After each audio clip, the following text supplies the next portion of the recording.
Good morning सभी को, राम राम। कैसे हैं आप सब? आप सभी का बहुत बहुत स्वागत है आपके अपने YouTube channel SK star education में।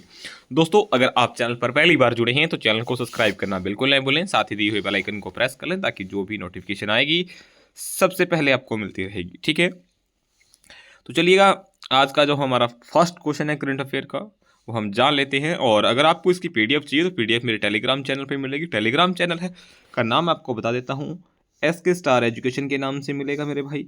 ठीक है, और उसका लिंक है वो मैं डिस्क्रिप्शन में दे दूंगा, आप वहां से भी जाके ज्वाइन कर सकते हैं। ठीक है, चलिएगा, डेली का डेली भाई अपना एक टारगेट सेट करिएगा। ठीक है, और फिर पूरा दिन उसे अचीव करने में लगा दीजिएगा। ठीक है, तो डेली का जो अगर आपका टाइम टेबल अच्छे से बना होगा और उसको आप अगर फॉलो कर रहे हो तो बहुत बेहतर होने वाला है। ठीक है, चलिएगा, फर्स्ट क्वेश्चन है मेरे भाई, हाल ही में विश्व कैंसर दिवस कब मनाया गया है? तो ये 4 फरवरी को मनाया गया है मेरे भाई, विश्व कैंसर दिवस। ठीक है, जो विश्व कैंसर दिवस है ये अंतर्राष्ट्रीय दिवस है जो कैंसर के बारे में जागरूकता बढ़ाने की।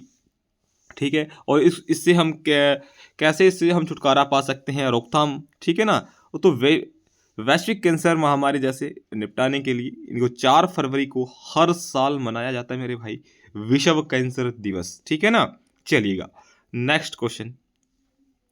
इंपॉर्टेंट डेज जो फरवरी के हैं वो जान लेते हैं। 1 फरवरी को भारतीय तटरक्षक दिवस होता है। 2 फरवरी को विश्व आर्द्रभूमि दिवस होता है। 3 फरवरी को राष्ट्रीय गुमशुदा व्यक्ति दिवस होता है मेरे भाई। ठीक है ना, तो ये है फरवरी की इंपॉर्टेंट डेज मेरे भाई। चलिएगा, नेक्स्ट क्वेश्चन है। नेक्स्ट क्वेश्चन ये है, हाल ही में 38वां सूरजकुंड अंतर्राष्ट्रीय शिल्प मेला कहाँ आयोजित होगा? तो ये फरीदाबाद के अंदर होगा मेरे भाई। ठीक है ना, हर वर्ष ये फरीदाबाद में ही होता है, और इस वर्ष जो होगा वो 38वां सूरजकुंड अंतर्राष्ट्रीय शिल्प मेला होगा और ये फरीदाबाद में आयोजित होगा। चलिएगा, हाल ही में 4 फरवरी को किस देश ने अपना राष्ट्रीय दिवस मनाया है? तो श्रीलंका ने मनाया मेरे भाई। श्रीलंका ने 4 फरवरी को अपना राष्ट्रीय दिवस मनाया है मेरे भाई। श्रीलंका इसका राइट आंसर होगा। अगर बात श्रीलंका की हुई है मेरे भाई, तो श्रीलंका की अगर मैं बात करूं कैपिटल की, तो कोलंबो है मेरे भाई। ठीक है ना, अगर मैं करेंसी की बात करूं तो श्रीलंका रुपए है मेरे भाई। पीएम की बात करूं तो हरिनी अमर सूर्य है मेरे भाई, और प्रेसिडेंट की बात करूं तो अरुणा कुमार दिशालंका है मेरे भाई। ठीक है, चलिएगा, ये है श्रीलंका जो आपको छोटा सा दिख रहा है। ठीक है ना, ये है श्रीलंका। चलिएगा, श्रीलंका के क्रिकेटर प्रवीण श्रीलंका के क्रिकेटर प्रवीण जय विक्रमा को 1 साल के लिए क्रिकेट के सभी पर्वों पर प्रतिबंध लगा दिया गया है। ठीक है, ये क्रिकेटर है प्रवीण जय विक्रमा, इनके 1 साल के लिए प्रतिबंध लगा दिया सभी पर्वों पर। ठीक है ना, ये श्रीलंका के क्रिकेटर है। अरुणा कुमारा दिलशंका ने श्रीलंका के 9वें राष्ट्रपति बने। ठीक है, श्रीलंका ने भारत सहित 35 देशों के वीजा मुक्त प्रवेश की अनुमति दी है मेरे भाई। ठीक है, भारत और श्रीलंका के एलएनजी अवसंरचना और विद्युत विकास के लिए समझौता ज्ञापन पर हस्ताक्षर किए हैं। भारत और श्रीलंका के बीच यात्री नौका सेवा फिर शुरू हुई है। महिला एशिया T20 टूर्नामेंट श्रीलंका के दाम्बू दाम्बुला में शुरू होगा। श्रीलंका ने पहली बार विमेंस एशिया कप 2024 का खिताब जीता है मेरे भाई। ठीक है, ये श्रीलंका से रिलेटेड कुछ पॉइंट्स थे, ठीक है, जिनसे मैंने आपको अवगत कराया है। ठीक है, चलिएगा, नेक्स्ट क्वेश्चन। हाल ही में अवाडा ग्रुप और कैसले ने किस राज्य में 1500 टीपीडी के ग्रीन एमोनिया प्लांट की स्थापना की घोषणा की है? तो ये ओडिशा ने की है मेरे भाई। ओडिशा इसका राइट आंसर होने वाला है। ठीक है, अगर बात ओडिशा की हुई है, ओडिशा की अगर मैं कैपिटल की बात करूं तो भुवनेश्वर है मेरे भाई। सीएम की बात करूं तो मोहन चरण मांझी है मेरे भाई, और गवर्नर की बात करूं तो डॉक्टर हरि बाबू कामुपति है मेरे भाई। ठीक है, चलिएगा, ओडिशा में महिला उद्यमियों के लिए विशेष औद्योगिक पार्क स्थापित किया जाएगा। नीति आयोग के प्रथम वित्तीय स्वास्थ्य सूचकांक में ओडिशा शीर्ष पर रहा है। तीसरा राष्ट्रीय खान मंत्री का सम्मेलन ओडिशा के कोकाण में हुआ है मेरे भाई। प्रवासी भारतीय दिवस समारोह 18वां संस्करण भुवनेश्वर में आयोजित किया जाएगा। प्रख्यात ओडिशा कवि प्रतिभा सतपथी का गंगाधर गंगाधर राष्ट्रीय पुरस्कार मिला मेरे भाई इनको। Odisha master 2024 badminton tournament Cuttack में शुरू होगा। टाटा स्टील ने ओडिशा के कलिंगनगर में देश का सबसे बड़ा ब्लास्ट फर्नेस चालू किया है मेरे भाई। ठीक है, चलिएगा। हाल ही में चावल की बढ़ती कीमतों के बीच किस देश ने खाद्य सुरक्षा आपातकाल की घोषणा की है? तो ये फिलीपींस ने की है मेरे भाई। ठीक है, फिलीपींस इसका राइट आंसर होगा। ठीक है, अगर बात फिलीपींस की हुई है तो इसकी मैं कैपिटल की बात करूँ तो मनालिया है मेरे भाई। करेंसी की बात करूँ तो फिलीपींस पेसो है मेरे भाई। और प्रेसिडेंट की बात करूँ तो बोंग बोंग मार्कोस है मेरे भाई। ठीक है, चलिएगा। हाल ही में वाट डी वेबर ने किस देश के प्रधानमंत्री के रूप में शपथ ली है? ये है मेरे भाई वाट डी वेबर्स। तो बेल्जियम के प्रधानमंत्री के पद के रूप में इन्होंने शपथ ली है मेरे भाई। ठीक है, वाट डी वेबर्स। अगर आपसे पूछ लिया जाए बेल्जियम के प्रधानमंत्री वर्तमान में कौन है, तो वाट डी वेबर है मेरे भाई। ठीक है, अलेक्जेंडर लुकाशेंको ने बेलारूस के राष्ट्रपति का चुनाव जीता है। माइकल मार्टिन दूसरी बार आयरलैंड के प्रधानमंत्री बने हैं। जॉन ड्रामी महामा ने घाना के राष्ट्रपति के रूप में शपथ ली है। फ्रोकोइस वायरू को फ्रांस का नया प्रधानमंत्री नियुक्त किया गया है। एलिस डिडियर फिल्म्स एम ने हेती के नए राष्ट्रपति के रूप में शपथ ली है। डॉक्टर नवीन राम गुलाम ने मॉरिशस के प्रधानमंत्री पद के लिए चुनाव जीता है। और माया सदू को मलवडा के राष्ट्रपति के रूप में चुना गया है मेरे भाई। ठीक है, चलिएगा। नेक्स्ट क्वेश्चन, हाल ही में व्हाट्सएप आधारित वन मित्र किस राज्य में 161 सरकारी सेवाएं उपलब्ध करवाएगा? तो ये आंध्र प्रदेश करवाएगा मेरे भाई। ठीक है, आंध्र प्रदेश इसका क्या होगा? राइट आंसर होगा। अगर बात आंध्र प्रदेश की हुई है, आंध्र प्रदेश की अगर मैं कैपिटल की बात करूं तो अमरावती है मेरे भाई। सीएम की बात करूं तो एन चंद्रा बाबू नायडू है मेरे भाई। और गवर्नर की बात करूं तो जे अब्दुल नजीर है मेरे भाई। ठीक है, ये है आंध्र प्रदेश। ठीक है, चलिएगा। इसरो ने आंध्र प्रदेश के श्रीहरिकोटा से दूसरी पीढ़ी के नेविगेशन सैटेलाइट NVS-2 का सफल प्रक्षेपण किया है। के विजयानंद आंध्र प्रदेश के नए मुख्य सचिव बने हैं। आंध्र प्रदेश सरकार ने कचरा कर समाप्त कर दिया है। 19वें दिव्या मेले का उद्घाटन विशाखापट्टनम में हुआ है। आंध्र प्रदेश में कागज रहित प्रसिद्ध बैठकों के लिए ई कैबिनेट प्रणाली शुरू की जाएगी मेरे भाई। आंध्र प्रदेश को सर्वाधिक अंगदान का कारण जीवन दान पुरस्कार मिला है। आंध्र प्रदेश में NTR भरोसा पेंशन स्कीम लॉन्च की गई है मेरे भाई। ठीक है, चलिएगा।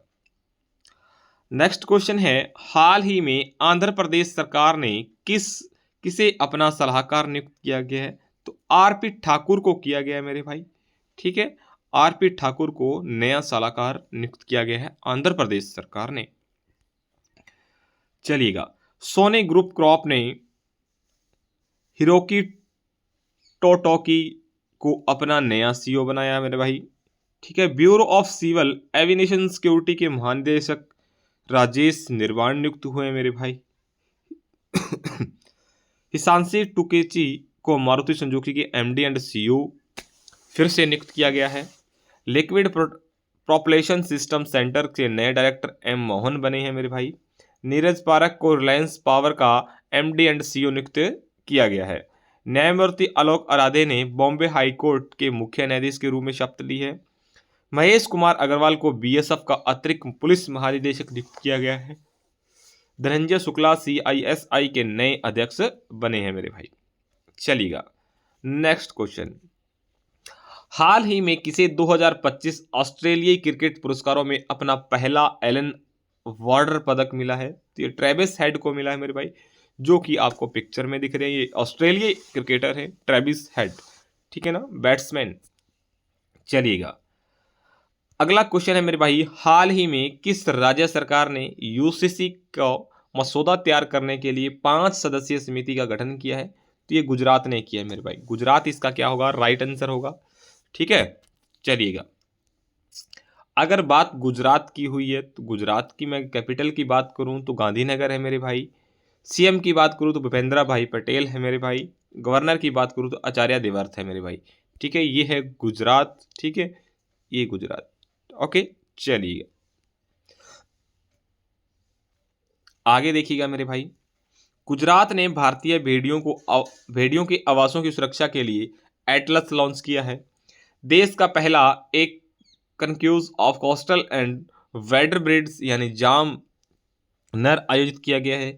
गुजरात ने ग्रीन एनर्जी के लिए नई नीति की घोषणा की गई है। गुजरात सरकार ने भाषा संबंधित बाधाओं को दूर करने के लिए सवर प्लेटफॉर्म लॉन्च किया है। छत पर सौर ऊर्जा स्थापित करने में गुजरात शीर्ष पर है। गुजरात का मसाली गांव और सौर ऊर्जा से चलने वाला देश का पहला सीमावर्ती गांव बन गया है बेटा। ठीक है ना, गुजरात का जो मसानी गांव है, ओके, ये सौर ऊर्जा से चलने वाला देश का पहला सीमावर्ती गांव बन चुका है। दृष्टिहीनों की 23वीं राष्ट्रीय एथलीट चैंपियनशिप 2024 नाडियाड में शुरू हुई है। गुजरात की सांस्कृतिक हस्तशिल्प विरासत घर चोला भारत सरकार ने जीआई टैग मिला है मेरे भाई। चलिएगा नेक्स्ट क्वेश्चन। नेक्स्ट जो क्वेश्चन है मेरे भाई, बहुत इंपॉर्टेंट क्वेश्चन है। हाल ही में किस देश की राजधानी के छत्रपति शिवाजी महाराज की प्रतिमा स्थापित की जाएगी? तो ये जापान के अंदर की जाएगी मेरे भाई। जो छत्रपति शिवाजी थे एक महान योद्धा थी। ठीक है, इनकी 8 फीट की प्रतिमा जापान की राजधानी टोक्यो में स्थापित की जाएगी और इस प्रतिमा को भेजने से पहले शिव स्वराज रथ यात्रा निकाली जा रही है मेरे भाई। ठीक है, चलिएगा। अगर बात जापान की हुई है, जापान की अगर मैं कैपिटल की बात करूं तो टोक्यो है। करेंसी की बात करूं तो जापानी येन है मेरे भाई। और प्राइम मिनिस्टर की बात करूं तो शेहिगुरु इसाबा है मेरे भाई। ठीक है, चलिए। विश्व की सबसे वृद्ध महिला टोमिको इटुका 116 वर्ष की उम्र में इनका निधन हो चुका है। जापान ने भारतीय स्टार्टअप के साथ मिलकर अंतरिक्ष मलबे से निपटने के लिए लेजर लेंस उपग्रहों का अध्ययन करने का फैसला किया है। नागालैंड के 25वें हॉर्नबिल महोत्सव में जापान साझेदार देश के रूप में घोषित किया गया है मेरे भाई। टाइफून शानसान के कारण जापान में हाई अलर्ट जारी किया गया है। पहले हरित अमोनिया निर्यात के लिए भारत और जापान ने क्या किया है? समझौता किया है मेरे भाई। भारत और जापान के बीच दो बैठक नई दिल्ली में आयोजित होगी। ठीक है, हाल ही में किस देश ने अमेरिका पर टैरिफ लगाया है? तो ये चीन ने लगाया है मेरे भाई। ठीक है, चीन इसका राइट आंसर होगा। चलिएगा, चीन ने उच्च ऊंचाई वाले विमानों का पता लगाने के लिए समुद्र तल पर रडार विकसित किया है। चीन ने दुनिया का सबसे लंबी एक्सप्रेसवे सुरंग का अनावरण किया है। चीन ने पहला टाइप 076 उभयचर आक्रमण जहाज लॉन्च किया है। चीन के अंतरिक्ष यात्रियों ने सबसे लंबे समय 9 घंटे तक स्पेस वॉक रिकॉर्ड बनाया है। और चीन ने मानव युक्त स्पेस जो 90 लॉन्च किया है मेरे भाई। पेरिस पैरालंपिक 2024 में पदक तालिका में 220 पदक के साथ चीन शीर्ष पर रहा है। बैडमिंटन जूनियर चैंपियनशिप 2024 का आयोजन चीन में हुआ है मेरे भाई। ठीक है, चलिएगा। हाल ही में बीमा क्षेत्र एफडीआई को 74% से बढ़ाकर कितना कर दिया गया है? तो ये 100% कंप्लीट कर दिया एफडीआई। ठीक है, चलिएगा। हाल ही में किस देश में मिचिबिकी 6 उपग्रह लॉन्च किया गया है? तो ये जापान के अंदर लॉन्च किया गया है मेरे भाई। ठीक है, चलिएगा। हाल ही में जम्मू फ्रूटियर के लिए सीमा सुरक्षा बल का नया महानिदेशक किसे नियुक्त किया गया है? तो शशांक आनंद को किया गया, जो कि आपको पिक्चर में दिखाई दे रहे हैं मेरे भाई, शशांक आनंद। ठीक है, ज्ञानेंद्र प्रताप सिंह को सीआरपीएफ के महानिदेशक नियुक्त किया गया है। एंजल वंग के अवरीश केंगे को अपना ग्रुप सीईओ बना नियुक्त किया गया है। देवेंद्र कुमार उपाध्यक्ष को दिल्ली हाईकोर्ट का मुख्य न्यायाधीश नियुक्त किया गया है। श्री विनीत जोशी को शिक्षा मंत्रालय उच्च शिक्षा सचिव के रूप में नियुक्त किया गया है। बीसीसीआई के जस्टिस अरुण मिश्रा को अपना लोकपाल नियुक्त किया गया है। और निधि खरे को नवीन एवं नवीकरणीय ऊर्जा मंत्रालय के सचिव के अतिरिक्त प्रभार मिला है। वित्त मंत्रालय के नए राजस्व सचिव के रूप में तुहिन कांते पांडे को नियुक्त किया गया है। सुधांशु कोटक को टीम इंडिया की बैटिंग कोच नियुक्त किया गया है मेरे भाई। लास्ट वीडियो में जो मैंने आपसे क्वेश्चन पूछा था, क्वेश्चन ये था कि हाल ही में कहाँ माघी उत्सव शुरू हुआ है, तो ये महाराष्ट्र के अंदर स्टार्ट हुआ है मेरे भाई। माघी गणेश उत्सव जो है महाराष्ट्र इसका राइट आंसर होगा। नेक्स्ट क्वेश्चन है, हाल ही में कहाँ व्हाइट टाइगर ब्रीडियर सेंटर खुलेगा? आपने बताना है क्या ओडिशा के अंदर, महाराष्ट्र में, मध्य प्रदेश में, इनमें से कोई नहीं। व्हाइट टाइगर ब्रीडिंग सेंटर कहाँ खुलेगा? ठीक है, तो आज की क्लास में इतना ही मेरे भाई। ठीक है, आशा करता हूँ कि आपको क्लास अच्छी लगी होगी, तो इसको ज़्यादा से ज़्यादा शेयर करने का काम करें मेरे भाई। फेसबुक, इंस्टाग्राम, व्हाट्सअप जो भी आप यूज़ करते हैं सोशल मीडिया, ठीक है।